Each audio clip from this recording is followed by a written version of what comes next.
Bonjour et bienvenue. Eh ben, voilà. Il y a des amateurs quand même dans ce pays-là. Mais alors les amateurs, c'est pas ceux qui sont devant nous, qui sont en train de restaurer cette sublime maison ici lozérienne qui est devant nous. Bonjour, bienvenue. Vous êtes en direct sur KWZ Télévision Lozère, votre petite chaîne lozérienne. Regardez cette sublime demeure qui est très très ancienne. On estime qu'elle a, on pense, environ 500 ans. Il lui est arrivé toute une multitude d'histoires. Et cette maison, on va monter sur le toit dans un instant parce qu'il y a un couvreur qui s'appelle Pierrick et qui est en train de restaurer ce toit à l'ancienne avec de la vraie, c'est de la vraie lauze, Alain. Hein, ah, c'est de la lauze du Tournel. la lauze du Tournel, à côté du château du Tournel. Bien sûr, la carrière du Tournel. Carrière du Tournel. Alors, on va monter sur ce toit dans un instant. Ne raccrochez pas, ne quittez pas. Likez, partagez et regardez déjà quand on voit ici ce magnifique ouvrage. C'est en cours. Alors, celui-ci a été restauré l'été dernier. Ça va tranquillement. Ça prend des années parce que c'est fait selon les règles de l'art. Et puis ici, regardez les détails. On va monter sur le toit dans un instant. Regardez ici là les détails. Ça sert notamment avec. C'est toi Alain qui va plus pouvoir nous expliquer. C'est toi qui d'ailleurs a fait ce magnifique ouvrage. En fait, le but du jeu, c'est de soulager cette poutre. Comment on dit, c'est pas une poutre, hein, linteau. Voilà, soulager le linteau de la charge qui est au-dessus et tout ça avec des méthodes traditionnelles. C'est toi qui as fait ça. Hein. Oui, on appelle ça un arc de décharge, c'est-à-dire qu'à partir du moment où un linteau peut être soumis à des charges verticales du poids de la toiture, on fait un arc de décharge. Voilà, et toute cette magnifique bâtisse très très ancienne ici. Alors nous sommes dans le village de Sainte-Hélène, dans la vallée du Lot. Et cette magnifique bâtisse est en cours de restauration. Et là, on est en train de lui mettre un chapeau sur cette bâtisse. On va aller voir ça tout de suite avec le couvreur. Regardez cette magnifique, tu dis, c'est une bignonne qui vient des vallées de la Borne. Et qui se plaît à merveille ici. Hein. Merveille à Sainte-Hélène, oui, elle a l'air de se plaire. Voilà, alors il y a le ciel bleu qui est derrière, le ciel gris qui est devant, on va voir ça. Alors d'extérieur ici, voilà, c'est en cours de restauration, donc ne vous inquiétez pas, c'est en travaux. Quand on arrive comme ça ici dans une demeure, qu'est-ce qu'on fait? Eh bien Eric, je vous le mets en mille, il joue avec la cloche pour signaler son arrivée. Hop, attention. Non, mais voilà. C'est pas une sonnaille lozérienne ça, hein. Ça c'est un instrument de musique togolais. Bon c'est togolozérien. Et voilà. Donc c'est une fantaisie. Une fantaisie. Alors regardez, ici c'est en cours, on va aller rejoindre Pierrick sur le toit, on va monter sur le toit. Pierrick, c'est un artisan couvreur qui travaille. Toi, tu avais un cahier des charges précis, c'est que tu veux reconstruire cette maison dans les méthodes vraiment traditionnelles. Ça prend du temps, mais c'est fait, on va dire que dans des dizaines d'années, ça sera encore là. Hein. Ah j'ai signé une garantie 2 centennales. On espère qu'on y sera toujours. Alors, et on voit deux cheminées. Alors, on va s'approcher. À droite, vous avez une cheminée qui est la cheminée historique et d'origine. Et à gauche, une cheminée qui n'existe pas, une cheminée qui est neuve et qui essaye d'imiter l'ancienne. Voilà, et c'est plutôt pas trop mal limité. On va vraiment s'approcher, on va monter sur le toit, donc partager et tout. Ça, c'est vraiment la tradition, vraiment ici en Lozère. Et surtout, tu t'es attaché comme ça à reconstruire, à essayer de retrouver l'histoire de cette maison, ce qui est pas évident parce que probablement que cette bâtisse ici, c'était un relais. Hein. Une taverne. Une taverne. Une taverne, un relais de voyageurs. Il y a la cour centrale qui devait accueillir les voyageurs. Les chevaux devaient être à l'écurie et les gens venaient ripailler et dormir. Et nous, on vient de ripailler avec un café. Voilà. Et nous, on a mangé complètement. Toi, t'es venu que pour le café, mais nous, on a mangé. Allez, on va descendre. Et puis, voilà, il y a ce qui est juste petit clin d'œil aussi. Là, devant nous, il y a un tas de pierres qui est rangé magnifiquement. Mais en fait, à l'origine, les anciens, il y a eu, alors comme au cours des constructions des maisons, on démonte d'un côté, on construit de l'autre. Il y avait un escalier qui montait là-bas qui avait pas de sens. Cet escalier a été remis à sa position d'origine. Parce que je vais descendre, on se rendra plus compte. Mais tu as reconstruit cet escalier. Alors, on y va. On va descendre dans la cour pour ensuite remonter sur cette magnifique bâtisse. Je vous dis pas à l'intérieur, je sais pas si vous vous rappelez chez KWZ, l'hiver dernier ou tout du moins l'automne dernier, on avait fait griller des châtaignes. Et c'était une brosillade sévenole. Une brousillade Sévenol, et c'était à l'intérieur de cette maison avec une cheminée, on était bien et tout, on était juste éclairé avec la lueur de la cheminée, c'était parfait, on avait passé un superbe moment. Alors cet escalier qui a été redéplacé, remis à sa place d'origine en fait. Ben, j'estime que je l'ai remis à la place d'origine parce que les gens qui habitaient dans la maison principale, ils ne devaient pas sauter dans la cour. Mais lors de partage, sûrement issu de succession, l'escalier avait été déplacé. Il a été supprimé. Si vous avez des questions, n'hésitez pas. Là, je vois, si vous posez des questions, je vois aussi qu'il y a des mouches qui sont en train de me tourner autour. Ça, c'est magnifique. Je sais que j'ai pas pris ma douche encore ce matin. Alors, les lauses, tu disais que c'est des lauses qui viennent du Tournel, hein, c'est ça? Voilà, tout à fait. C'est les lauses qu'on a pris sur la carrière du Tournel. Neuves, parce qu'il était difficile d'en trouver d'occasion. Parce que le toit, à l'origine, c'était un toit monté en charge. Les lauses étaient des grandes lauses qui étaient montées à l'argile et avec un profil qui était très rectangulaire, carré, alors que les toits lausériens sont beaucoup avec des lauses arrondies. Alors toi, tu as voulu préserver justement ce toit avec lauses carrées. On le voit ici. On va monter sur le toit, hein, ne raccrochez pas. Oui, le but était de retrouver l'origine, d'essayer de se rapprocher du plus près de ce qu'était le toit à son origine. Donc monté à l'argile. À l'origine, les toits, les lauses n'étaient pas clouées, elles étaient collées dans l'argile. Et c'est ce qu'on appelle un toit en charge, c'est-à-dire qu'on mettait un énorme poids sur les charpentes. Ben, au moins, quand il y a du vent, ça ne s'envole pas. Pour le moins. Alors, et puis là, ici, on voit le petit four que tu t'es fabriqué ici à la maison et tout. Beaucoup de goût, cher monsieur, bravo. Là, il a besoin d'être refait, hein, parce que... Ouais, non, mais quand même. le toit était un prototype. Oui, mais quand même, regardez, tu t'es amusé à faire. Alors, il y en a qui jouent au Lego, mais toi, c'était pas du Lego. Regardez ça, c'est quand même bien fait. Hein. J'aime bien les fantaisies, j'aime bien sortir un peu du standard. Voilà, alors ici, petite cour. Alors, on monte par où? On monte par ici. Hein. J'y vais en premier, c'est ça? Vas-y. Allez, on est en direct sur la chaîne, on est avec Pierrick. Alors, regardez, ici, quand on monte, il faut enlever les chaussures. En tongs. Alors, sauf que là, je suis d'une main, donc je vais essayer de pas tout redégringoler. Hein. Je suis en train de monter l'échelle avec vous, ou tout du moins, vous êtes avec moi en train de gravir cette échelle. On fait des choses quand on fait de la télévision, je vous dis même pas. Hop, j'essaye de rester concentré et on arrive sur le toit où Pierrick est en train de... Bonjour Pierrick. Alors, je vais continuer de monter, mais je vous fais un petit peu déjà cette vue ici. Vous voyez un peu ce toit en lauze, c'est sublimissime, vraiment. Travail, ça fait déjà quelques semaines qu'il s'y emploie sur ce toit et on le disait il y a un instant, la toute nouvelle cheminée qui a été copiée, hein, je pense, Alain, sur la cheminée qui est à droite. Voilà, copiée sur l'ancienne. Donc comme ça, il y a deux magnifiques cheminées et on va voir. Allez, je vais continuer de monter. J'essaie juste de... Hop, pardonnez-moi quelques instants. Le temps que je me casse pas la figure. Je crois que je suis pas mal, je me tiens. Hop, bonjour Pierrick. Enchanté, rebonjour, absolument, on vient de boire un café ensemble et on a parlé de train. Voilà, alors, là je me tiens pas. Je peux monter sur quoi et où là? Je peux monter partout. Magnifique, qu'est-ce que c'est beau. Alors, est-ce que j'ai un peu moyen là de monter? Non, si ça va, mais moi je me tiens sur rien, c'est ça, j'ai une main avec le micro. Accroupi, ça tient tout seul. Accroupi, ça tient tout seul. Ouais. Et si on s'accroupissait tous les deux en amoureux sur le toit? Allez. Attends, tiens-moi le micro, ouais, une seconde. J'essaie de franchir le seuil. Attends, le Rubicon. Mais ça accroche. Mais oui, ça accroche. Bon, je vous dis pas, hein, je suis relativement à l'aise, mais un petit peu prudent. Je reste ici parce qu'on est au-dessus du village de Sainte-Hélène. Magnifique village, mettez des petits cœurs, partagez. Nous sommes en direct tout de suite avec Pierrick et Alain. Alain, alors je vous avais pas vu Alain, le v'là. C'est l'ours de Sainte-Hélène. L'ours de Sainte-Hélène.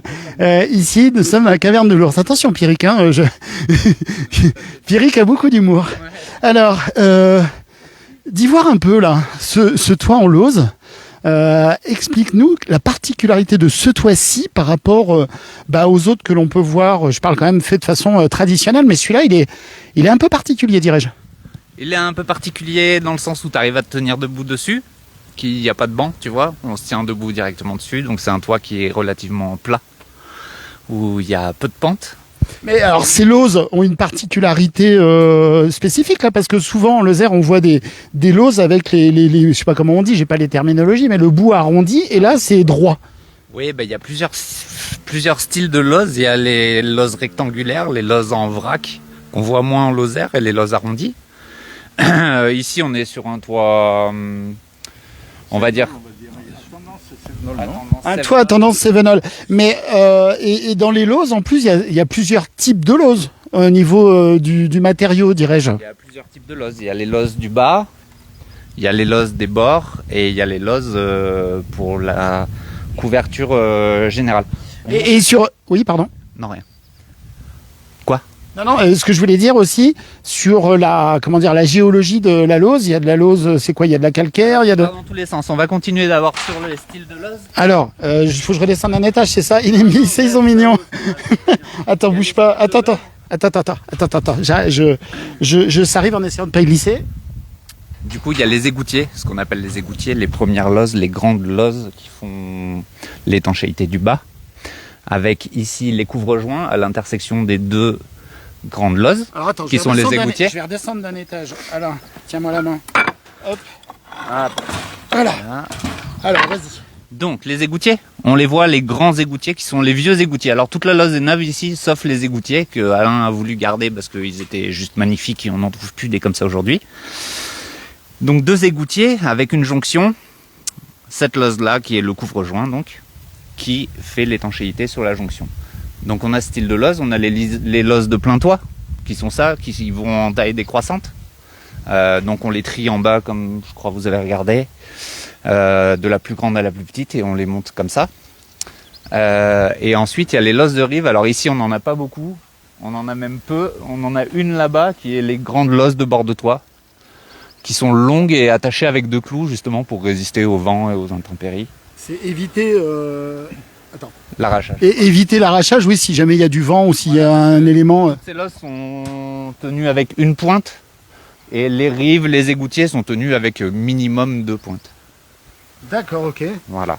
Eh ben super, bonjour à Guy Volpigère qui est avec nous, bonjour à Michel Astruc qui met un petit pouce pour dire que c'est vraiment trop joli. Et alors du coup, en plus, il y a une façon de chevaucher les lozes, on fait pas n'importe quoi, hein. Non, on fait pas, on essaye que ça soit étanche. Tant qu'à faire. Bah ouais. De base. Bien sûr. Et du coup, donc comme il disait Alain tout à l'heure, on est sur un toit relativement plat qui était posé en charge, comme la loze calcaire à vrai dire à peu près. C'est-à-dire que c'est le poids des lozes du dessus qui tiennent les lozes du dessous. Alors nous ici, à la base, c'était monté à la terre, à l'argile. Elles étaient posées sur l'argile et le poids les tenait. Moi j'ai pas eu la force tout seul de monter l'argile. Du coup on les a percées et on les pointe. Donc du coup ça on appelle, je sais pas comment on appelle, mais elles sont recouvertes au tiers. C'est-à-dire que cette loze là remonte jusque là. Non, même jusque là, pardon, jusqu'à ce rang là. Voilà, parce qu'on est relativement plat, donc l'eau qui va descendre ici, même si elle part sur le côté, il y a encore cette loze là, 2 rangs plus bas, qui fait l'étanchéité. C'est la particularité de ces toits.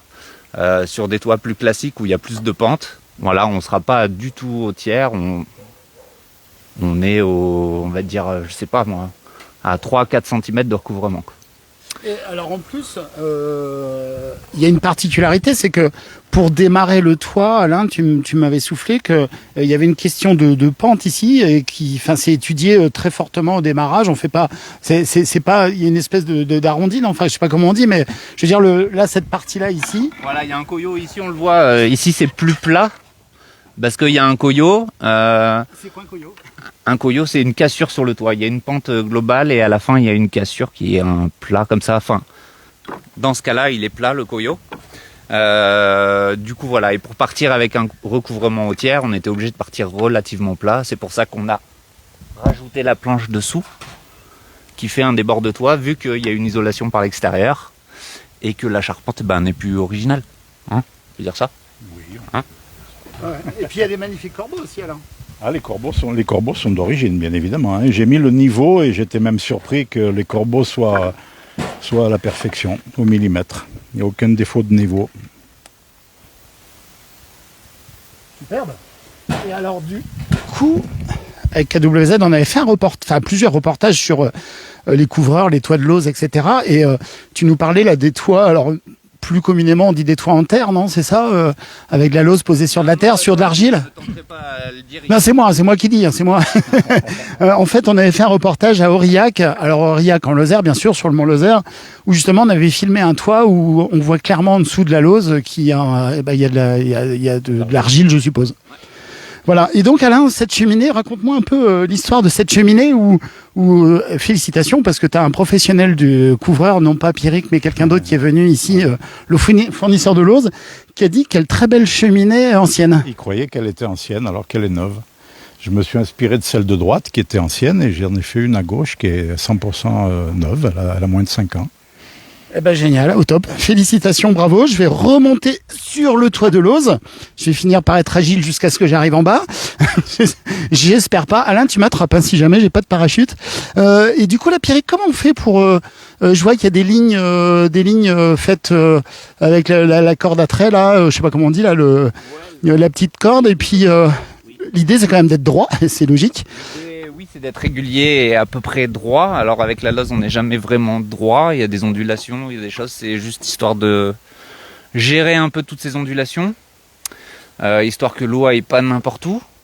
Après, qu'est-ce qu'il y a à gérer? Les épaisseurs de Loze, hein, qu'on n'ait pas des grosses cassures, histoire que les Lozes... Enfin, après, c'est chacun sa technique et chacun fait comme il sent, mais que les Lozes plaquent un minimum les unes sur les autres, qu'on n'ait pas des choses comme ça, quoi.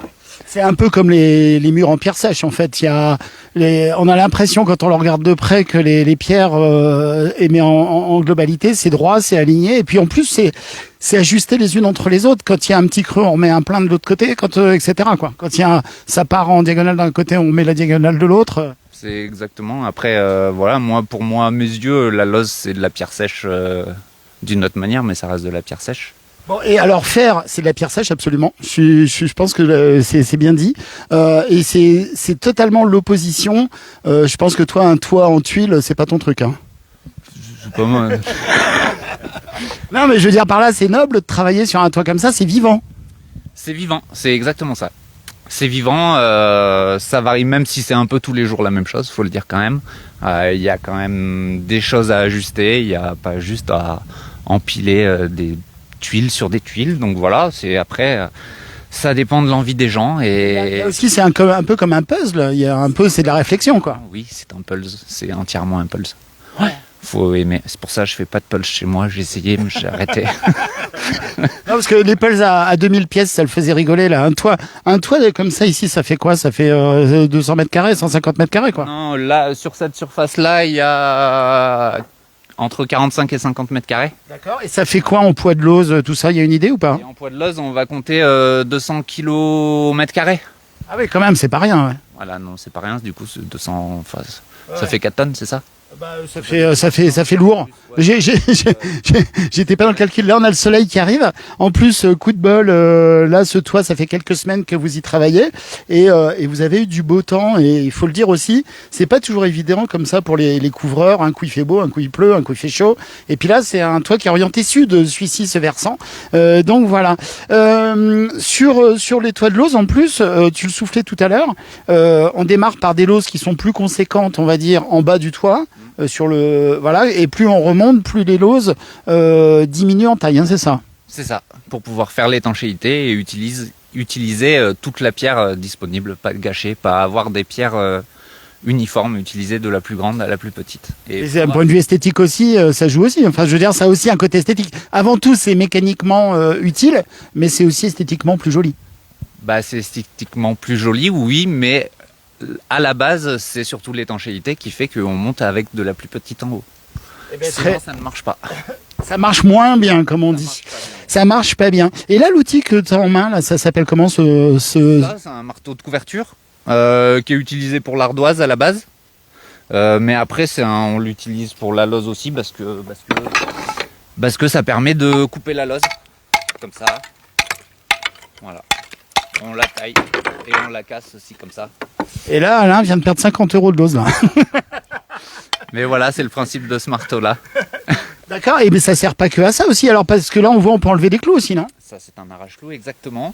Et on a un petit empattement, je sais pas comment on peut dire, pour taper le clou et pour pouvoir passer entre les losses quand on fait de la réparation ou ce genre de choses. Tout à fait, mais en général, ce genre de toit, avant qu'on arrive à la réparation, c'est dans quelques décennies. Hein.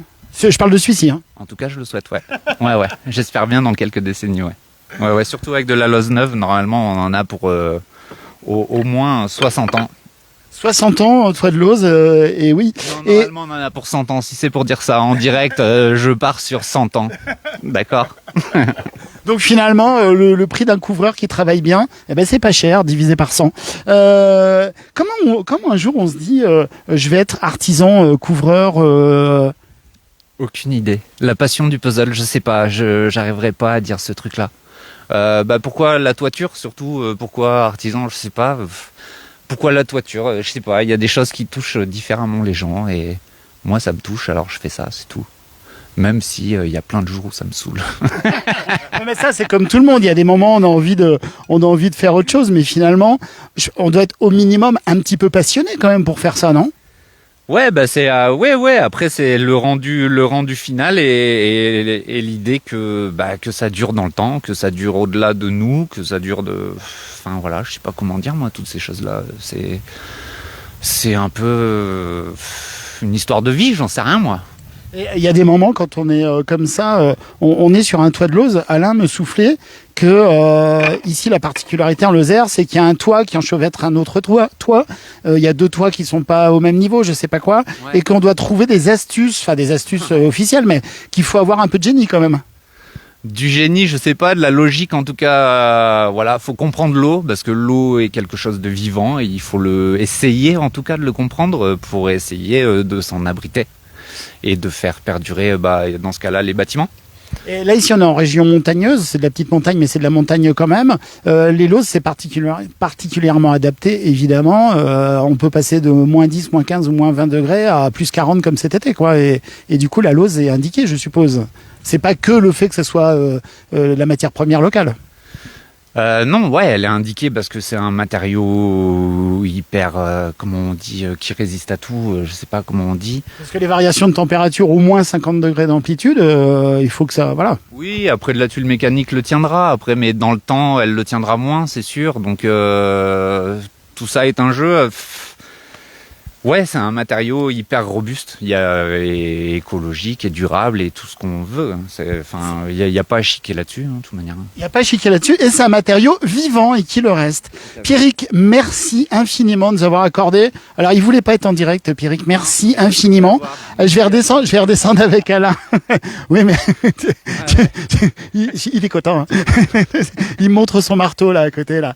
Regardez si c'est beau ici. On a le soleil qui est comme ça et c'est important dans nos villages ici en Lozère pour ne parler ici que de nos villages, de respecter un minimum les traditions et pas d'aller mettre des choses en plastique à droite, à gauche, etc. Et puis si possible de garder les murs en pierre sèche ou avec des joints qui vont bien à la chaux et puis avec des murs reconstitués de façon incroyable. Je vais essayer de redescendre un tout petit peu Alain. Alors accordez-moi juste 2 secondes le temps que j'essaye parce que là pour monter ça va toujours, pour descendre que j'aille pas casser le toit en Lose de Pierrick. Hop, c'est bon. Alain, merci de m'avoir tenu la main. Et là, je suis tout empégué. On n'était pas d'accord pour le direct. Mais on n'est pas en direct, il suffit de... non, mais finalement, vous acceptez. C'est bon, j'efface pas. C'est bon, ils acceptent. Refusé, là. Non, on peut effacer après. Comme ça, il y aura juste les 4728 spectateurs qui sont en direct avec nous qui l'auront vu. Alain, pour toi, ça avait du sens, justement, cette maison que tu as achetée il y a plusieurs décennies, de prendre du temps, de lui redonner, je le disais, c'est le mot qui me tient aussi à cœur, et toi aussi, c'est une maison qui a une âme. Plus qu'une âme, il y a des fantômes que je côtoie tous les jours. À commencer par mon chien qui vient de voir la nuit. Oui, ça c'est une anecdote qu'on racontera un autre jour. non pas qu'on dorme ensemble, pas du tout, mais ta maison, il y a quand même des entrées, des ouvertures, et mon chien a découvert le passage pour aller te voir en pleine nuit. Oui, donc c'est une maison qui a une âme, c'est une maison qui est vivante, c'est une maison où tu t'attaches vraiment, toi de ton côté, tu prends le temps. C'est pas une question de temps, c'est voilà. Bon, il faut faire attention au budget, bien sûr, parce que c'est un budget, mais faire les choses comme elles doivent être faites selon les règles de l'art, dirais-je. Oui, ça a été un challenge d'une maison qui m'a le coup de cœur, comme on dit, et puis une maison qui a un vécu, qui a une charge affective, qui a une charge historique, et l'envie de la restaurer, de la remettre dans son jus. Pour elle-même, c'est pas pour moi même que je le fais, c'est uniquement pour la maison. Alors, qui est-ce qui a adopté la maison? C'est toi qui as adopté la maison ou c'est la maison qui t'a adopté? C'est la maison qui nous apprivoise. Merci Alain, merci Pierrick. Nous étions en direct, merci Pierrick. Nous étions en direct ici donc depuis le village de Sainte-Hélène avec ce sublime toit ici en Lozes qui est en train d'être restauré. Oui. Juste un petit peu les détails de la Lose là pour faire apprécier le travail de Pierrick qui appareil. Est-ce que tu vois la Lose là? Ah oui, oui, je vois. Alors bon, je vais finir là-dessus. Voilà, et en fait, ça n'a pas été taillé, c'est parce que il y avait deux loses qui jonglaient avec les défauts. Voilà, jongler avec les défauts pour en faire des qualités. Voilà. Et donc, quand on aperçoit cette petite... Je vais vous finir là-dessus. Je vais remonter sur le toit pour vous et je vais vous finir là-dessus. Merci beaucoup. Très beau. Oui. C'est à ce genre de petits détails qu'on apprécie le travail d'un artisan. C'est de l'appareillage. Chaque lose est appareillée. C'est pas posé comme des tuiles. Tout à fait. Et dans artisan, il y a artiste. Voilà. Et je remonte sur le toit. Allez, c'est reparti pour un tour. Je devrais y arriver dans le sens de la montée. Hop. Et je vous finis sur ce détail qui est absolument sublime. Voilà, mesdames et messieurs. Mettez des petits cœurs. Partagez. Regardez. Toit de Lozes, sublimissime. Allez, on se retrouve très vite sur votre chaîne lozérienne, KWZ TV Lozère, pour d'autres reportages. Je vais chausser mon parachute et je vais redescendre en vol libre. À bientôt.